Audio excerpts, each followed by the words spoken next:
Hello, folks, Because I'm Carlos podcast number 18. And first of all, before I go any further, Happy New Year. It's funny because if you do follow the YouTube channel, you would see that there was no lack of content. The month of January was actually very generous as far as the content gods provided in terms of content. A lot of news happenings going on in the hobby and different things occurring.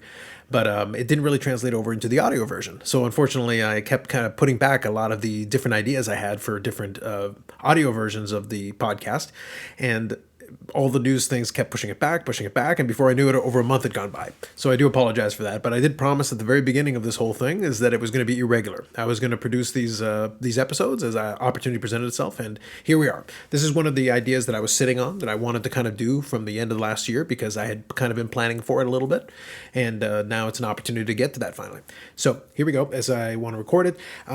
As I mentioned before, a lot of these episodes that I do where I talk about the way I do something, they're not meant to be prescriptive. They're meant not to be like, oh, hey, he's saying we should do it this way. No, not at all. What I'm doing is I'm talking you through my process and I'm explaining why I do things a certain way. And the idea here is that you take from that what you will. If it's something where maybe it gives you an idea, something you hadn't thought about before, that's great. Maybe it validates something you're already doing. That's great. Or maybe you say, you know what, I kind of do it the opposite way and I'm even more entrenched in the way I was doing it before. That's fine too. It doesn't really make a difference. The idea here is just thinking through the process. And really what I encourage everybody to do is to follow and come up with their own processes. You can take little bits and pieces from different people that are offering you these different versions of the ways of doing things. But there is no one size fits all as far as the hobby is concerned. This specific episode, I'm getting back a little bit more to the collector-centric side of things. And that's the reason why I say that it had been a little while since I've been able to do an episode, because a lot of the stuff I was doing was very timely, very newsy, and that isn't the way I've steered this podcast. A lot of the stuff in this podcast is very much meant to be kind of evergreen. You can go back to the episode later on and review it at a different time, and it's fine. It's not relying on a specific event occurring at that time. So in a lot of ways, these episodes are kind of out of time, and they can happen in any order that they need to. So I've got an idea for this episode that I'm going to do, and then I'm going to follow it up with another one, because this one here is going to be something maybe more for certain specific collectors that are more into collecting some more modern stuff, because new series is really what this is talking about. But I will do a follow-up episode, the complementary piece to this in the next episode. So number 19, I will do about some of the thought processes I have behind building sets. And that can include vintage sets. That can include, modern sets as well. But it's just the general thought process of how I build certain sets, but also kind of how I figure out what sets I even want to do. So it's going to be the combination of those two things in the next episode. So I'm letting you know that in advance. For this one, though, what I wanted to focus on specifically is I wanted to talk through the idea of what if you are collecting a modern set, and what if the set is either completely new in the sense that this series has never been out before, or it's the first time that maybe another manufacturer has done it, or it could be a new genre, or it could be a genre that exists, but maybe somebody else has taken a stab at it. So the example I'm going to use is going to be Upper Deck, and it's going to be the 2021 AEW Upper Deck set. Now, before you click off, because you don't collect wrestling or don't care about it, I'm using it as an illustrative example. The truth is, the idea that I'm going to talk through, it can apply to anything. Any sport you want, any genre you want, it doesn't make a difference, really. It's just a general idea and thought process.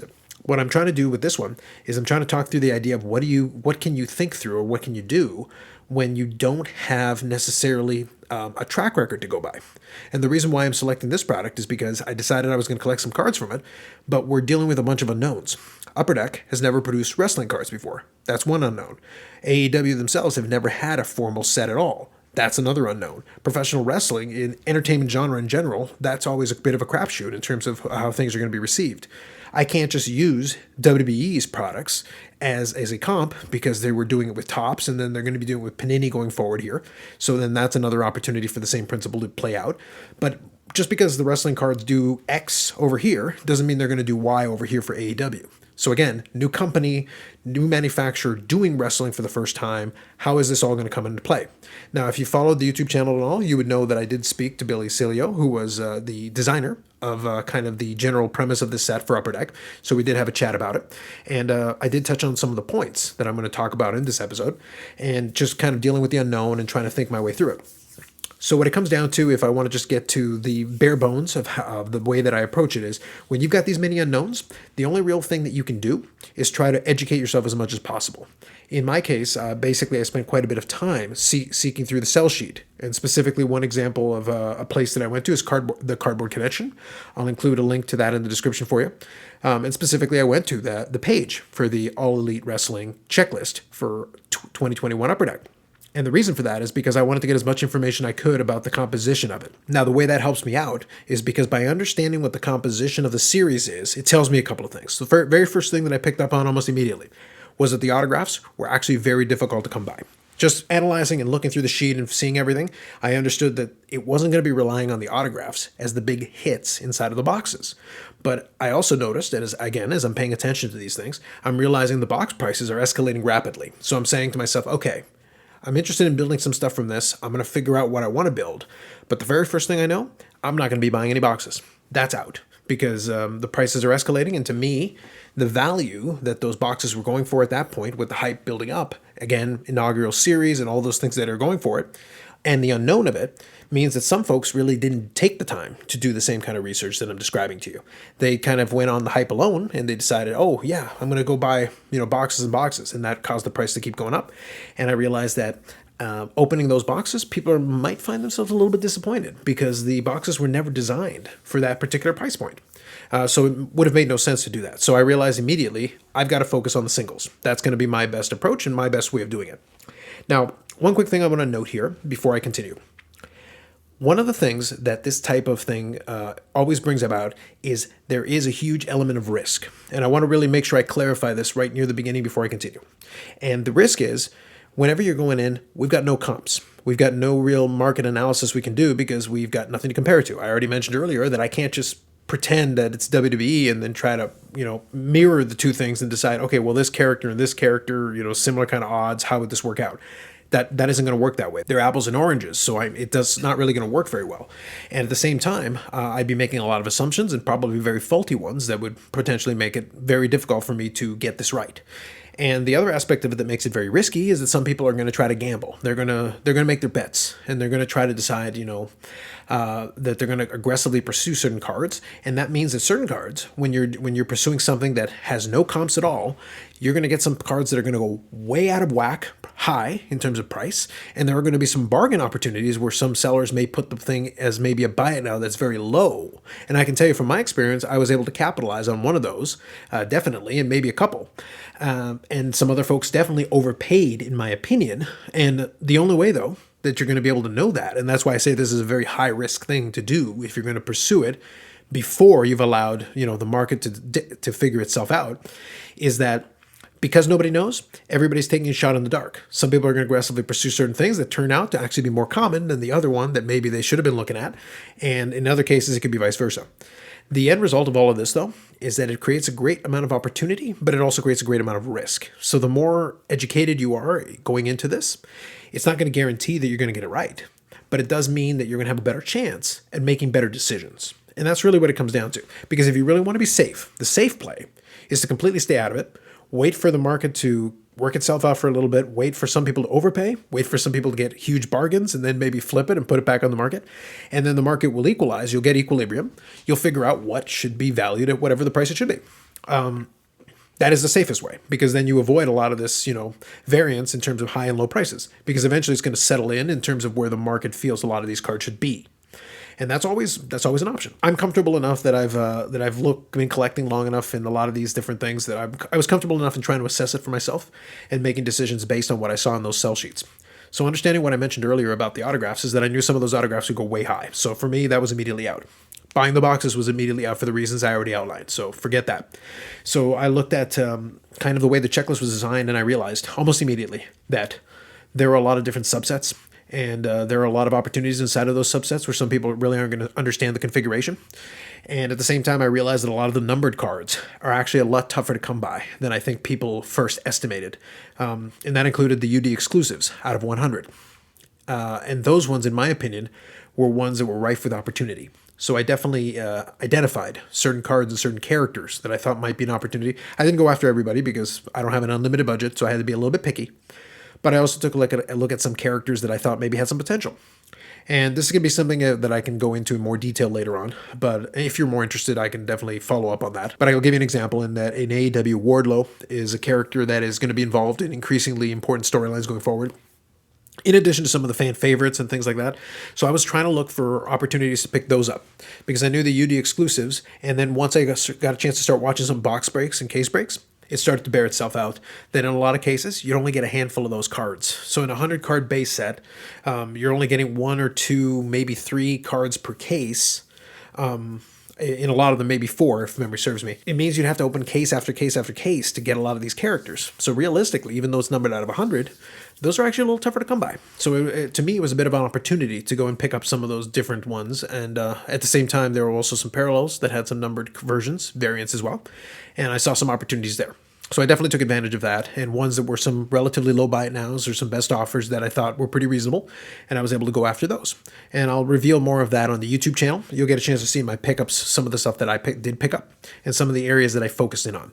But the point is, I did my research ahead of time. The point to all of this is that in making my decision of what to collect, what to go after, where to focus my attention, and the strategy that I wanted to employ, I came up with all of that by doing that research. I went through that Cardboard Connection site. I scrolled through the sell list. I looked at all the different parallels. I looked at the odds, specifically the odds. I tried to figure out which ones were tougher to come by, which ones were easier to come by, which series I thought might garner a little bit more attention.